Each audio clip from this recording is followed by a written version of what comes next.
Hey, it's Zane, welcome back. Hope you're doing great wherever you may be, and thanks for tuning in once again.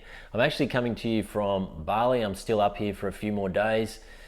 If during the video there's a little noise in the background, I do apologize. A bit of construction going on around here, so hopefully the audio still comes out okay. But I wanted to get this video out. I've had a few one-on-one Zoom calls, consults this week. It's always great to catch up with those of you who are really looking to level up your Bitcoin journey, your self-custody, wanting to set up a Bitcoin-friendly retirement plan through a self-managed super fund. I can direct you on the best places to go for that. And some of you are brand new to Bitcoin and wanting to just onboard into Bitcoin in the right way without making any mistakes. And so whatever situation you're in, if you do need a one-on-one session with me, you'll see a link in the show notes. It's always in the show notes. Quite often people say, Zane, where do we get your booking link? It's always in the show notes if you'd like to do that. But let's get into today's conversation. I don't really have a plan for today's video, but I really wanted to, talk about the mental side of Bitcoin, the mindset part of it, because, this week Bitcoin once again eclipsed an all-time high, and it's pulled back a little bit the last 24 hours or so. As I record this video, we're sitting at around about 106,000 US dollars, which is around about 169, 170 Aussie dollars, and that in itself is quite mind-blowing when you think about it. To consider that since 2009, when this asset was worth absolutely zero, how it has surpassed $100 and then $1,000 and then $10,000 and $50,000 and now $100,000. At every step in that progression, there's always been people that have thought to themselves, I'm too late. I've missed the boat. What if Bitcoin fails? What if it goes to zero? What if the government bans it? All of these kinds of things that you and I have heard over time that still tend to proliferate when it comes to conversations with people about Bitcoin, particularly those that have done absolutely no work on this asset whatsoever. And that's the thing I find most fascinating, is that there are really smart people out there, highly successful people, high net worth individuals, who still think that Bitcoin is a scam or a Ponzi scheme, or think it's going to zero or a complete waste of time. They have absolutely no idea what this asset is and how it is not only going to transform the entire global financial system as we know it, but the fact that it's actually already doing it. It's making the assets that they hold less and less significant.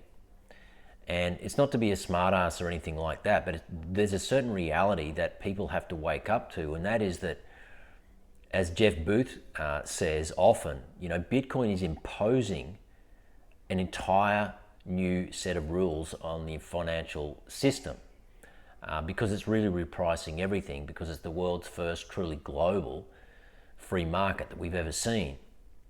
And so when you start plugging your life into Bitcoin in a meaningful way, and you do the work on Bitcoin and you continue to do the work on Bitcoin, you don't read one book and then put it on the shelf and never read another one, or never tune into a long form podcast. Being a Bitcoiner is an ongoing journey. It's not something that you kind of do for 5 minutes and then stop doing it. You need to stay immersed in Bitcoin education in order to understand the sanctity of the asset that you hold. And so, for me, I've spent my whole life being, very much focused on mental toughness and mental strength.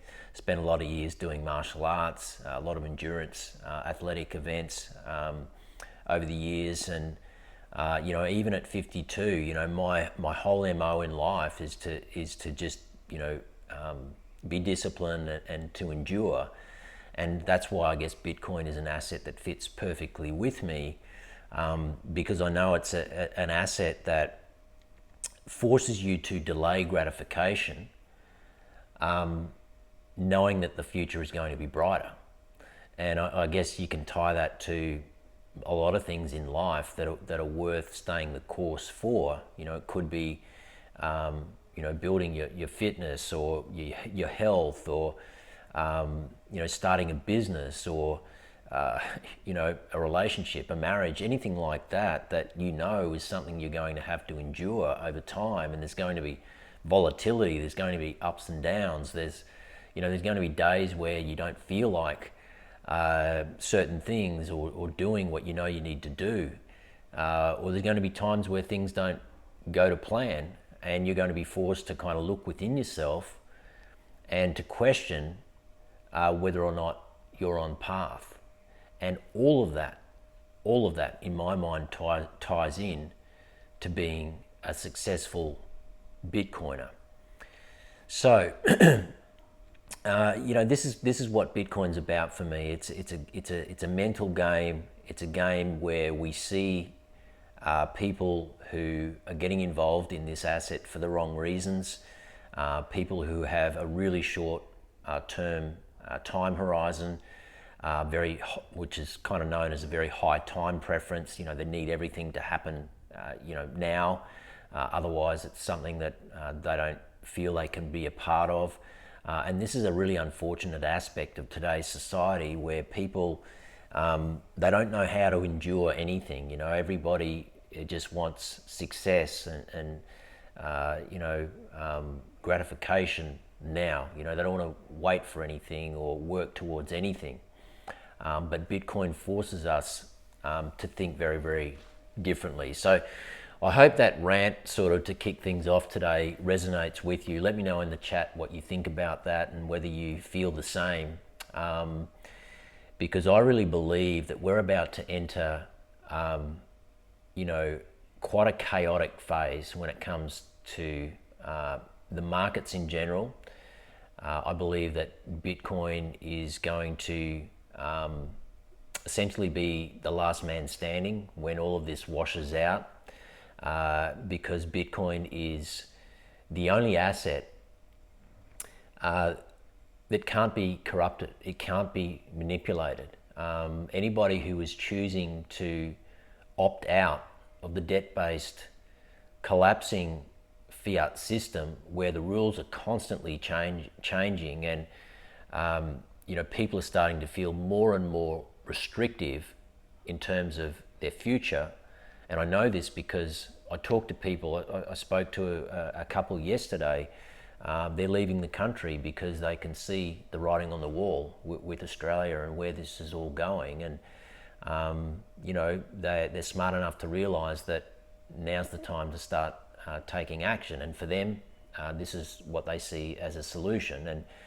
And so we're going to enter a chaotic phase. A lot of people are going to dismiss Bitcoin. They're going to continue to dismiss it. I believe until it becomes absolutely mainstream. I think a lot of people are not going to actually take notice of Bitcoin until it reaches $1 million. And the thing to understand is that when Bitcoin reaches $1 million, one Satoshi, one sat, is going to be equal to 1 cent. Because you and I both know that there's 100 million derivatives or fractions of a Bitcoin known as Satoshis, 100 million Satoshis per Bitcoin.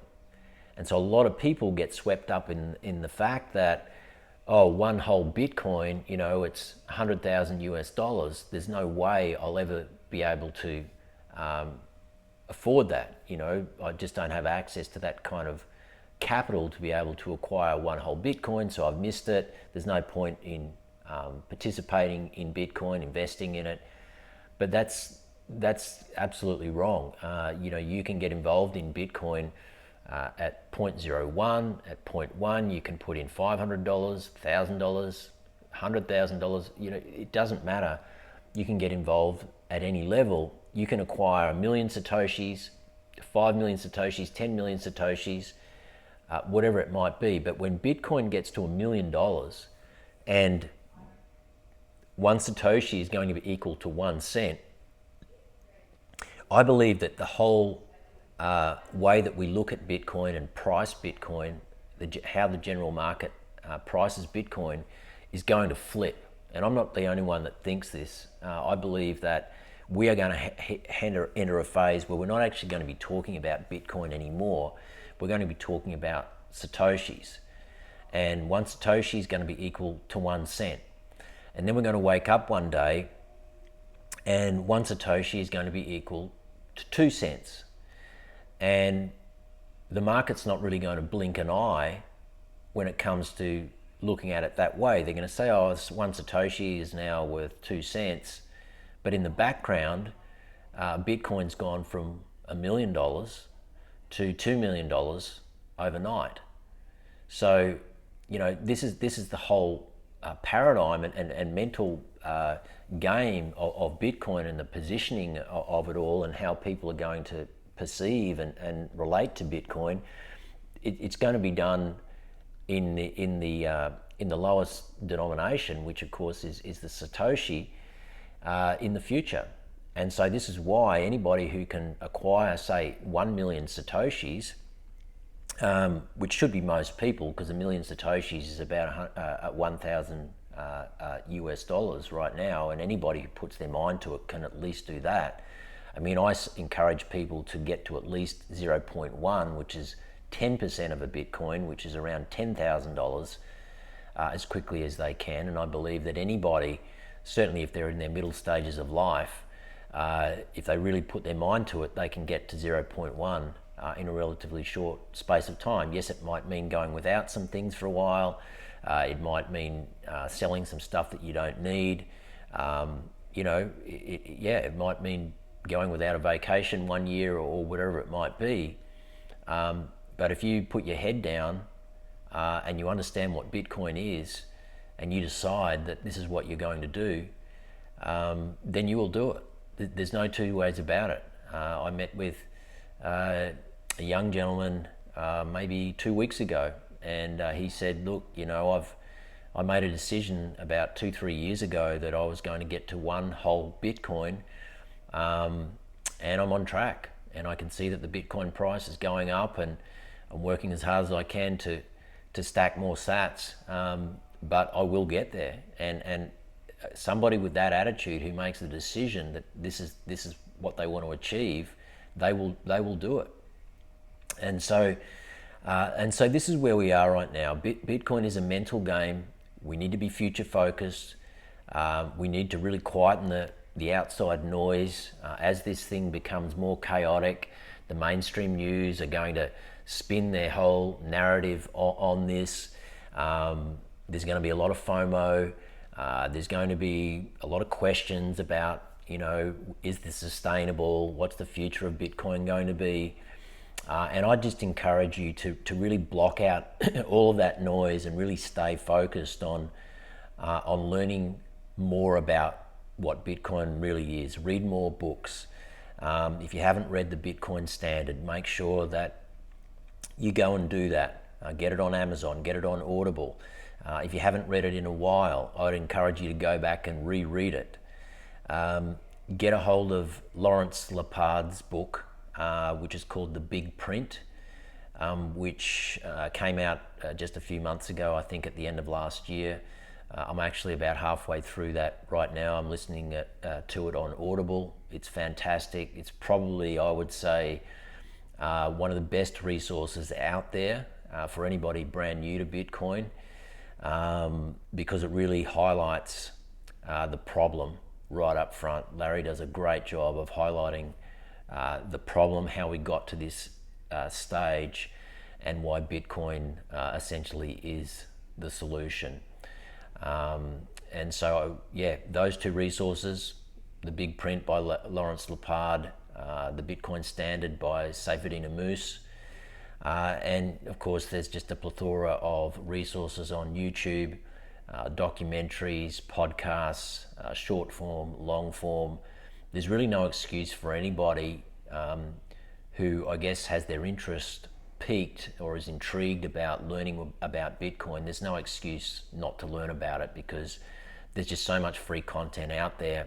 In fact, there's probably a little bit too much, to be fair, and it can be a little bit overwhelming. But let me know in the comments if you want any particular resources. Just kind of let me know where you're at, what you're looking for, and I'll try and point you in the right direction. But it's always going to be a mental game, because we are up against a control system that wants to become more and more controlling. Unfortunately, there's a lot of people who are caught up in that fiat system, and they don't realize that Bitcoin is a life raft yet. And our job really, particularly with those that we care about, is to at least kind of pique their interest and direct people to a resource that they can at least open their mind to what Bitcoin is, what it represents, because I really believe that this journey that we're on and where we're going to end up, you want to have as many people that you care about with you on this journey. And I'm not sure whether you've noticed, but Bitcoiners are among the greatest people on earth. The community, just the intellect, the way that people share and educate, give up their time, build these podcasts and these resources to help teach people. And it really is a space that requires education, because it's so new, and we've become so immersed in a system that is really designed to steal, a system that is designed to keep people down, to control, that is designed to separate, to create division in society. This is why we have this massive growing wealth gap that's only really caused by a broken money system. And Bitcoin is really the answer. It's the solution. Fix the money, fix the world, as the saying goes in Bitcoin. But I just wanted to kind of get that off my chest. I realized that was a bit of a rant. No real structure today, but I hope that something there resonated with you. You just have to make sure that you're really staying on path with your mindset, continuing to educate yourself. Make sure you get your Bitcoin into self-custody. I can't stress that enough. Get your Bitcoin into self-custody. Don't leave it on an exchange. If you want to do a collaborative custody or a multi-signature setup, by all means do that. But I would just implore you to just do your homework on that. If you're comfortable with counterparty, also the KYC aspect, then by all means go down that track. But I would always encourage you to consider self-custody with a succession plan.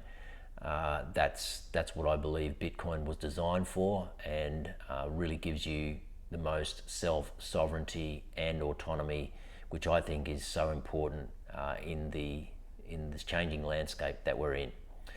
So I'm going to leave it there today. Please let me know your thoughts in the comments. I'd love to hear them. Please like, share, and subscribe. Again, if you need to book a call with me, you'll see a link in the show notes. Other than that, have a great day. It's Saturday here. We're going to actually head to Padang Beach today. It's a beautiful spot, a little cove, beautiful clear blue water, white sands, which in certain parts of Bali is very different. So looking forward to that. Have a great day. Thanks for tuning in. I look forward to seeing you in the next one. This is Zane signing out. Bye for now.